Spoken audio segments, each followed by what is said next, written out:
Good day, folks. Today is just going to be a quick little video, and we're going to be taking a look at the new Osmo Mobile 4. DJI is rebranding it, and it's now known as the OM4. It's very similar to the Osmo Mobile 3 in the fact that it folds up, and it's pretty similar in shape and size, but it does have a few interesting new features. In this video, I'm going to talk about my first impressions of it, and whether or not we still even need smartphone gimbals in 2020. So let's just jump right in and take a closer look.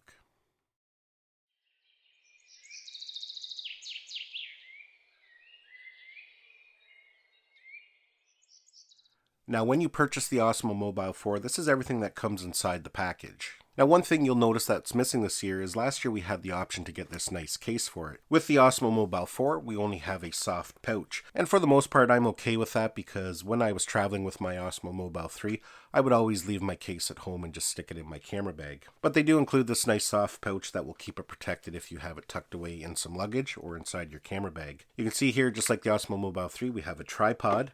We have the unit itself, we have a USB-C cable for charging, we have a wrist strap. This is what's new this year, is that they have this magnetic phone mount, and we'll take a closer look at that here in a minute. We have a second magnetic mount, and again, we'll take a closer look at that here in a minute. We have a spacer, we have an alignment card for attaching the magnetic mount, and of course we have some literature. So let's take a closer look here at the unit. You can see it's pretty well similar to last year's model in both shape and size. It has a folding design, so it is quite compact for travel. The buttons and configuration are very similar. We have a joystick here at the front. We have a record and shutter button. We also have a mode and power button. At the side here, we have our zoom control. Over here on the right hand side, we have a USB-C port for charging. Under this little flap here, we have a USB-A port so we can charge up our smartphone when it's mounted. On the back here, we have a trigger button. And then of course at the bottom, we have a quarter 20 for attaching to things like tripods and extension poles. If we take a look at it compared to the Osmo Mobile 3 over here on the left hand side, you can see it's pretty well identical in both shape and size. The weight of the two units are pretty well the same. You can see that they have changed the coloring of it. It's quite a light gray now compared to the darker gray of the Osmo Mobile 3. But one of the biggest changes this year is this new magnetic mount system. As you can see, it just clips on there like that.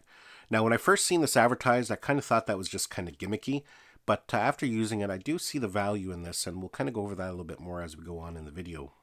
With the Osmo Mobile 4, DJI is offering two ways in which you can connect your phone to the gimbal. The first way here is the clamp, which I've already shown you. And then we have this little ring here that can connect directly to a phone. You can see there is a peel sticker at the back. This also has a little ring that you can fold out that helps you get a grip on your phone when you're holding it. So it really just depends on how you want to connect your phone. This is more permanent. Once you stick it on, it's there permanently. DJI does sell these separately on their website, so if you do stick it to your phone and then you upgrade your phone, you can purchase a replacement. For myself, I just use the phone clamp, and it just goes on quite easily just like that. And I really like how this magnetic system works. You can see it just clips on there like that, and the connection is actually very strong. I'm not too worried about that falling off at all.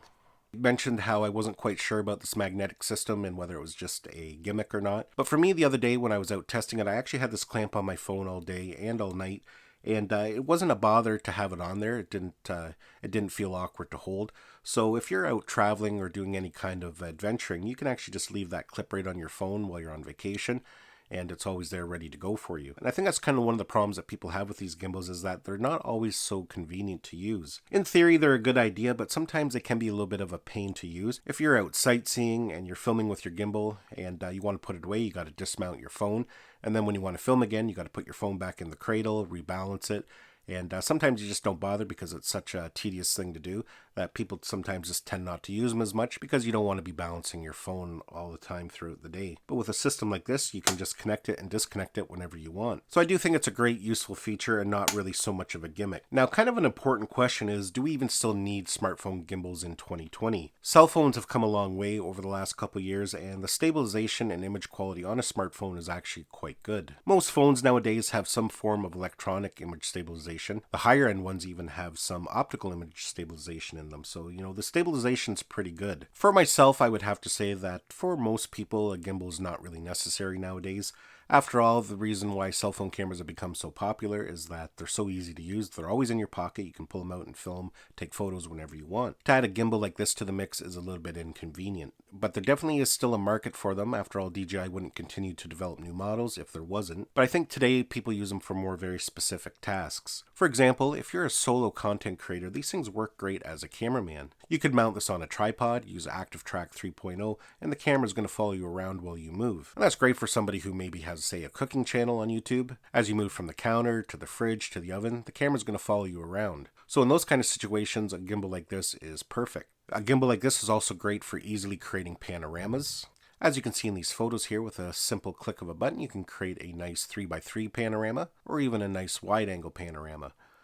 So if you're a landscape photographer and you want to get some nice panoramas with your smartphone, using something like this is great as well. Motion time lapses are another great reason to pick up something like this. If you mount this on a tripod, you can make some really nice motion time lapses. And lastly, if you're going to be filming in low light conditions, sometimes electronic image stabilization on a phone doesn't work that well. So there definitely still is a market for smartphone gimbals. It just depends on how you use it. If you're a content creator making short little films with your smartphone, something like this definitely is beneficial. Now before we go on here, let's just take a quick look at some footage I shot with the Osmo Mobile 4. Now this is just some slow cinematic stuff.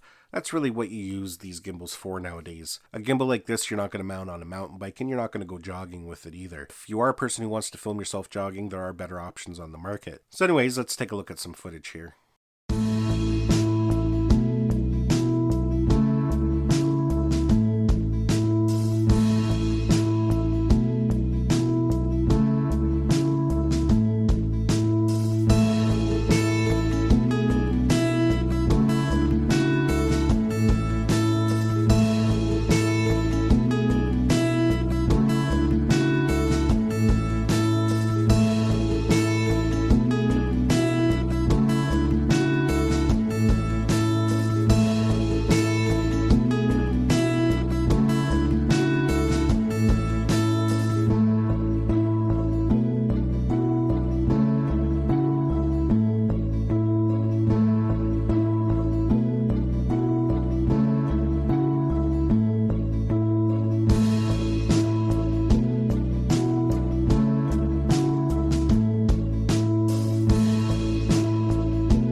Does a pretty decent job of keeping things stable. Of course, if you're doing any kind of walking, you're still going to get that up and down motion. That's common across all stabilizers. So now let's take a quick look at the Mimo app. Now, not a lot has changed since the Osmo Mobile 3, but there are a few new features. Now, if you're going to be purchasing the Osmo Mobile 4, and it's going to be your very first gimbal from DJI, you will have to download the Mimo app, which is what I'm using right now, because this gimbal has to be activated through the Mimo app before you can use it. But as you can see, the interface is very similar, a few tweaks. We can go in and set some manual settings if we so wish.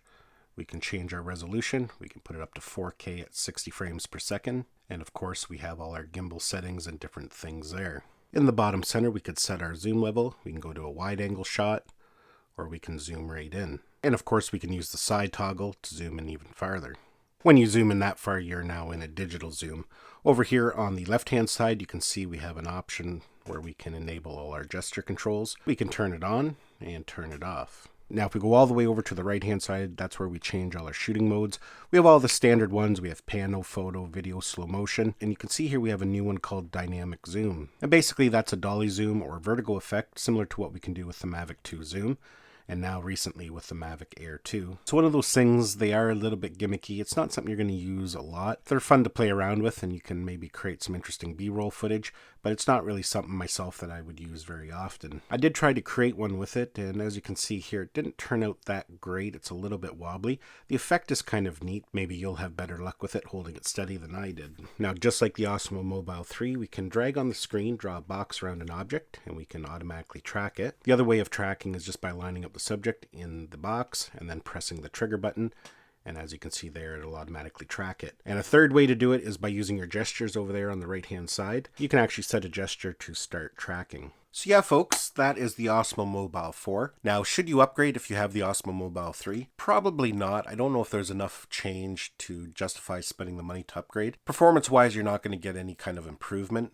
Now, if you like this magnetic system, then maybe, yes, that's definitely something you might want to consider. But for the most part, it's pretty similar to last year's model. Now, if you don't own a smartphone gimbal and you are in the market for one, I do highly recommend it. I've used a lot of smartphone gimbals. I've reviewed a lot over the years on my channel. And when it comes to performance and value for money, I really like the Osmo Mobile series.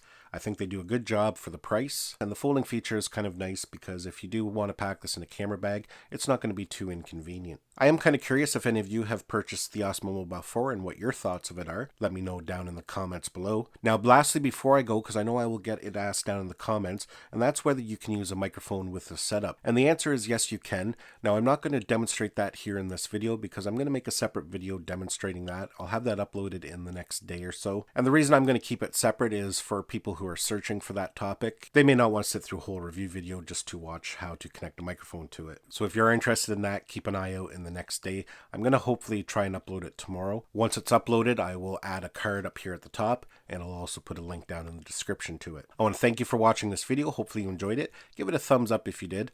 Don't forget to subscribe to my channel so you don't miss any of our upcoming videos, and we'll see you in the next one.